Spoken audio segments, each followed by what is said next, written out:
verdades que te cuenta la chismosa. Porque no necesitas una dieta para verte bien, necesitas aprender a comer. Martes de nutrición.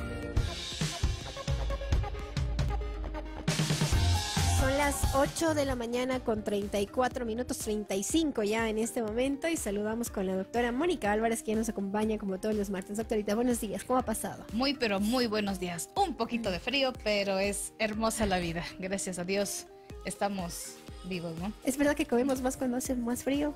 ¿Cómo? ¿Es verdad que comemos más, digo, cuando hace más frío?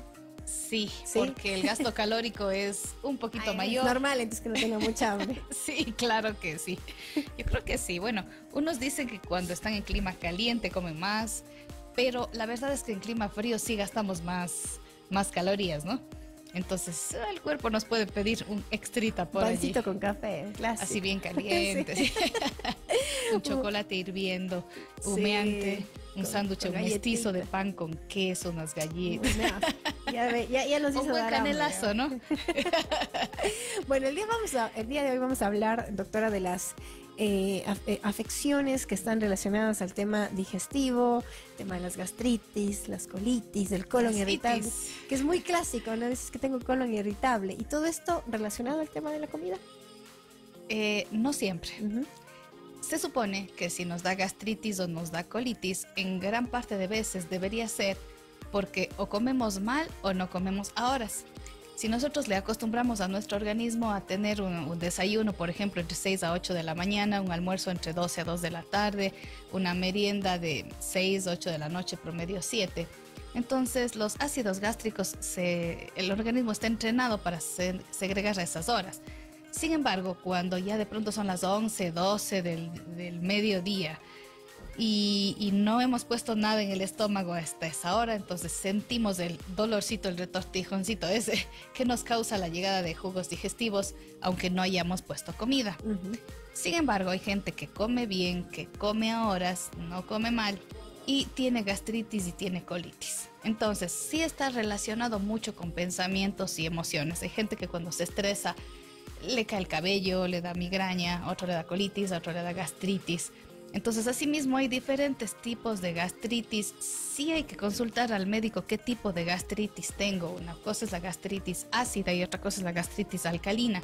Por eso hay personas que dicen, sí, yo tengo gastritis, pero por ejemplo, el jugo de naranja no me hace mal. Entonces, es probable que tenga una gastritis alcalina. ¿Qué significa eso? Que la sustancia digestiva, la bilis que es producida por el hígado, probablemente por algún motivo está llegando hasta el estómago, que sería como un tipo de gastritis. También el otro tipo de gastritis, cuando la cobertura mucosa normal del estómago se daña por ingesta de medicamentos, hay gente, como les digo, las emociones le producen demasiada secreción de estos ácidos y terminan literalmente quemando las paredes del estómago, por ejemplo, ¿no? Entonces podemos tener una gastritis, que hay asimismo de diferentes grados, que asimismo, si es que nos llega una bacteria como Helicobacter pylori, hace que no debamos consumir cierto tipo de alimentos como lácteos, por ejemplo, como alimentos de muy difícil digestión, como por ejemplo las carnes rojas y más. Entonces hay grados de gastritis. Las gastritis pueden llegar hasta ser una úlcera y perforar zonas del sistema digestivo, pues no. Y asimismo, en el caso de las colitis, que sería en la zona de los intestinos, del colon básicamente, una lesión similar a la que hemos hablado en el estómago. Entonces, hay dos estadios de la colitis. Hoy en día hasta la ciencia acepta que la colitis en muchos de los casos, creo que el 90% de los casos, es nerviosa. O sea, hay dos estadios. Hay gente que está de diarreas pequeñas, frecuentes, y el día entero, y de pronto eso le pasa solo cuando tiene exámenes. O, por ejemplo, cuando, no sé, tiene alguna disertación, alguna cosa que le estresa, o tiene una entrevista de trabajo. Hay mucha gente que va al baño ese rato. Justo le toca la entrevista y ya vengo del baño, por ejemplo, ¿no? Entonces hemos visto eso. Pero también, que sería un estadio, y el otro estadio va exactamente al extremo contrario, que es el estreñimiento. Entonces, dependiendo de en qué estadio de la colitis así está la persona, asimismo la alimentación va a ser totalmente diferente. Por ejemplo, si come algo con fibra, algo integral, una galleta integral, un arroz integral, alguien que está con la parte irritativa, que sería que le da esta diarrea, ¿no? Le va a ir un poquito peor, le va a lastimar un poco más el sistema digestivo. Entonces, más bien allí tiene que usar arroz blanco, pan blanco y no cosas integrales. Y lógicamente, cuando está en el estadio de estreñimiento, pues lógicamente le va a ir mejor alimentos que posean fibras para que ayuden a la evacuación. Entonces, si usted ve, tenemos un montón de cosas, desde incluso la esofagitis, ¿no? A ver, si hablamos desde todo el tubo digestivo, desde el ingreso, desde la boca, desde la lengua. Por eso hay que cuidar que todas esas zonas estén bien, porque son parte de una nutrición adecuada, porque son parte de una digestión adecuada. Si me faltan dientes, sobre todo en la zona de las muelas, que son las que trituran y hacen más pequeños los alimentos, entonces no vamos a tener desde allí ya una predigestión adecuada. Y luego, ¿por qué se queman las paredes del esófago? Hay muchas personas, hombres, mujeres, y este rato ya de todas las edades, no solo de cierta edad, que se inducen el vómito porque comieron demasiado, por ejemplo, ¿no? Se sienten llenas. Exacto, eso es lo que, ay, me siento llena, me voy al baño. Sí. Terrible, y estamos hablando de un trastorno alimenticio. Entonces el esófago no está hecho para que regrese la comida. Para que los ácidos del estómago estén ahí. Él no tiene esa protección natural que tiene el estómago, entonces literalmente se quema, ¿no? Entonces ahí todas estas laceraciones, estas lastimaduras en esta zona, ¿no? Y hay gente que por enfermedad, en cambio, tiene reflujo, la válvula alta del estómago, que es el cardias, no se tapa bien, es decir, pasan los alimentos, pero regresan un poquito. Entonces, estos reflujos queman esta zona alta, ¿no?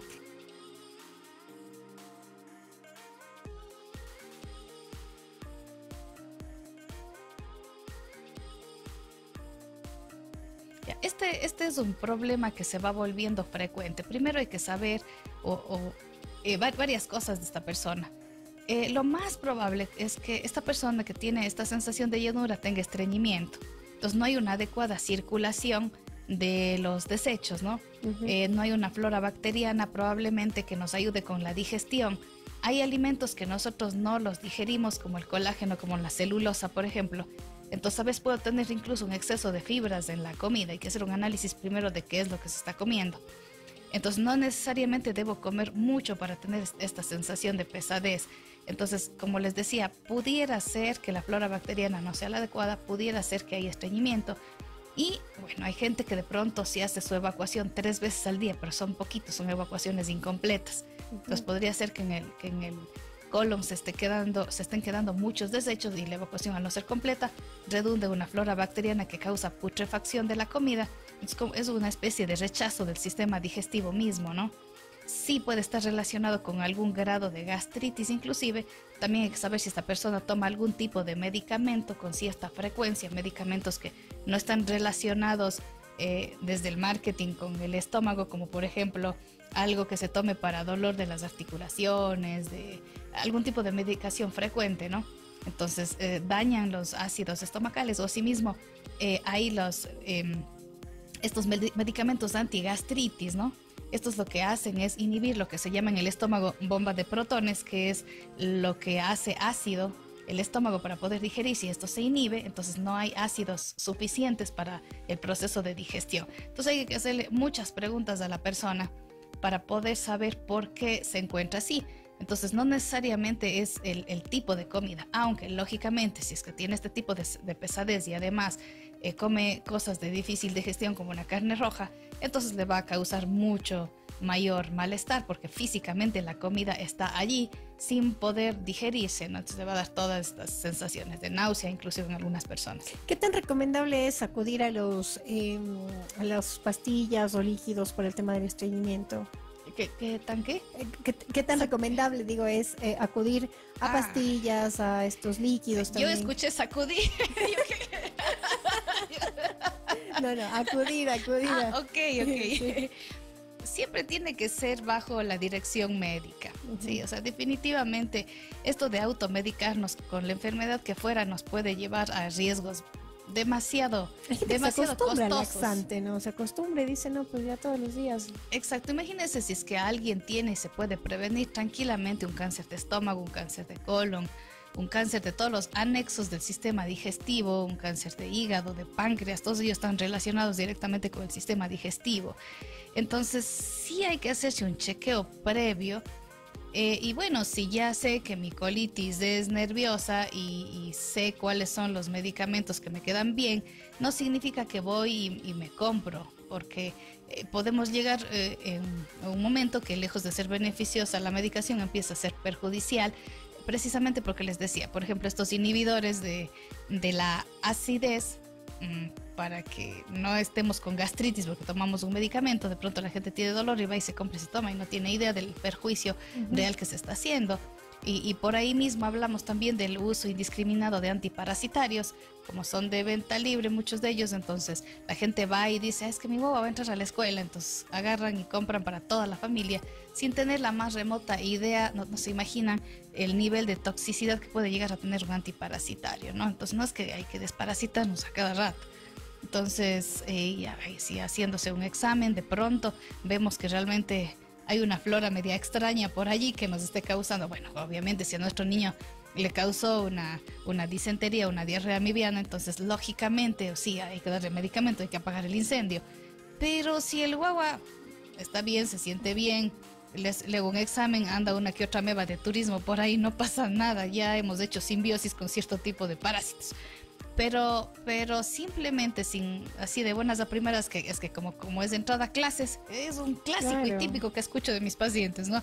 Es que como es de entrada a clases ya me desparasité. O me tomo aceite de ricino, dicen también por ahí, el laurel con ese, que bueno, un montón de recetas naturales. Exactamente, que a la larga, por ejemplo, podrían estar haciendo barrido y muerte. No es que podrían, todos los antiparasitarios matan en efecto su propia flora bacteriana, que es su primer sistema de defensas. Entonces, lejos de ser beneficioso y estarnos tomando a cada rato en aras de hacer un bien a nuestra familia, podríamos estar causando el efecto contrario en realidad, ¿sí? Entonces, sí, para ingerir un medicamento hay que preguntar. A veces es tan contradictorio, ¿no? Sabemos o vemos o leemos toda la tira de efectos secundarios que tienen los medicamentos, e igual nos vamos, compramos e ingerimos y se supone que es por cuidarnos, ¿no? Pero sí, como les digo, y peor, darle un antiparasitario a un niño. Yo digo, a menos que realmente el caso lo amerite, pero así, porque voy a entrar a clases o porque es Navidad o porque voy a salir o por el motivo que fuera, ¿no? Entonces esto del uso indiscriminado de medicación sí hay que tener bastante cuidado. ¿Qué tan recomendable es, doctora, hacerse estos lavados que se hacen del intestino? Creo que es. ¿Qué tan recomendable es hacerse eso? Asimismo, depende de la circunstancia. No todo el mundo se debe hacer, no todo el mundo se puede hacer. Ejemplo, una de las contraindicaciones es que la gente tenga hemorroides, entonces no se puede hacer. O por ejemplo, tomar este tipo de laxantes. Es mejor hacer un lavado intestinal directo que tomarme un laxante que de pronto yo quería limpiar el colon y resulta que va agrediendo el estómago y el intestino delgado, por ejemplo, ¿no? Entonces, tanto las dos cosas, por más natural que fuera. Entonces, sí, si me tomo un batido verde, una cosa así, esporádicamente está bien, pero no debo hacerlo, no puedo hacerlo en días seguidos. Aún esas cosas que son naturales deberían tener dosis, ¿no?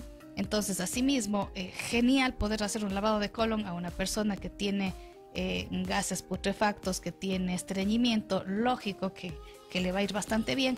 Y alguien decía alguna vez, es que se muere la flora bacteriana. Sí, pero ¿qué tipo de flora bacteriana tiene la persona que tiene estreñimiento? Literal, se está pudriendo. Claro. Entonces necesita un lavado y una resiembra de flora bacteriana. Entonces no es simplemente que se hace un lavado de colon. Aquella persona que se hace un lavado de colon casero profesional, pues debe reparar la flora bacteriana. Esto es indispensable. Y hoy en día, y de venta libre en las farmacias, hay de todos los tipos, colores, olores y sabores, así que hay forma de reparar la flora bacteriana de inmediato, ¿no? Asimismo, sí es un riesgo, lógicamente, hacérselo de manera casera, porque los tubitos que pueden ingresar en el intestino de pronto no son romos, no son los adecuados, no son. Entonces hay un riesgo. Yo veo que muchas personas que se lo hacen en casa, ¿no? ¿Qué tal si alza mucho la bolsita aumenta mucho la presión sobre un intestino, entonces sí hay que tener súper cuidado de no hacerlo en casa. Solo de imaginarme, ¿no? Es para que nos...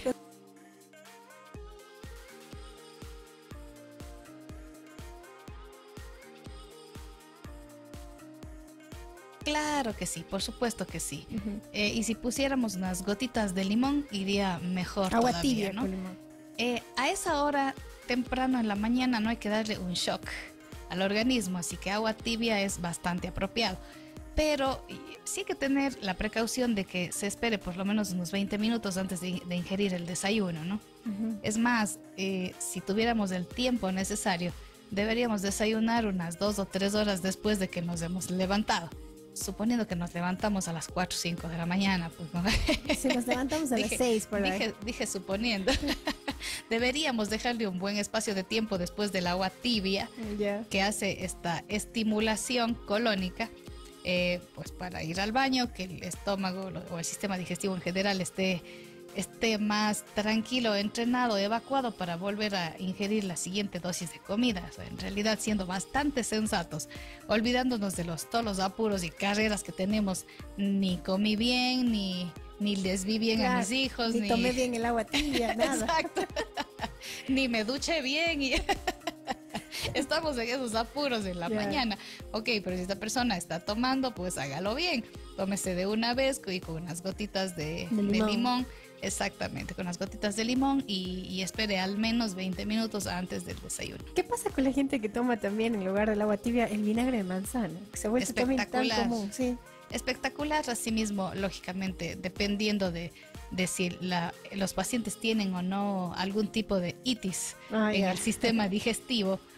Claro, si alguien tiene gastritis o tiene colitis, podría no sentarle tan bien. Por ejemplo, una paciente que se toma y le da distensión abdominal, si se hincha la pancita casi que de inmediato. Entonces ella supone que el vinagre de manzana es malo. Es buenísimo.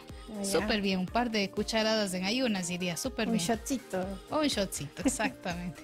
Como tomaba la abuela el de la mañana, el taquito de la mañana, sí. Perfecto, doctora. Ya para finalizar, entonces, ¿alguna recomendación para evitar estas famosas itis? Como decíamos, en cuanto al horario de la comida, eso es bastante importante, ¿no? Lamentablemente vemos que hoy en día por trabajo hay gente que almuerza a 1 de la mañana, pues está en el turno de la noche, ¿qué más da? ¿Se dan cuenta? Ya, más sin embargo, se puede correr el horario de los alimentos. Si usted ya sabe que en su trabajo sale súper tarde, es mi caso, por ejemplo, yo normalmente almuerzo 3 o 4 de la tarde. Entonces mi colación de media mañana es entre 12 a 1, por así decirlo, ¿no? Entonces simplemente corrí el horario de mi alimentación y el organismo termina adaptándose. Claro, al principio, obvio, moría de hambre, ¿no? Pero las circunstancias de trabajo hicieron que me tenga que adaptar y correr el horario, no queda de otra. Claro. Entonces, asimismo, si hay alguien que le toca almorzar temprano, hay gente que a las 11, a las 12, los chicos que están en clases por la tarde, por ejemplo, ellos almuerzan súper temprano. Entonces no hay problema porque la colación de la mañana pasa a ser una doble colación a la hora de la tarde, es decir, desayuna, por ejemplo, 7, 8 de la mañana, está almorzando a las 11, 12, pero no usó la colación de media mañana, entonces debe de ley tener un par de colaciones a la tarde antes de la merienda. Entonces simplemente trasladamos los horarios de la comida, ¿no? Entonces hay que organizarnos así. Igual si ya sé que trabajo en turnos rotativos, hay mucha gente que tolera bastante bien no comer durante todo su horario de trabajo. De pronto le tocó a la noche, entonces ellos cenan bien, meriendan bien, y de pronto cuando más se tomaron un café de madrugada y a la hora que ya es de día, ya son 6, 7 de la mañana y les toca volver a su casa, comen algo ligero porque se aprestan a dormir. Claro.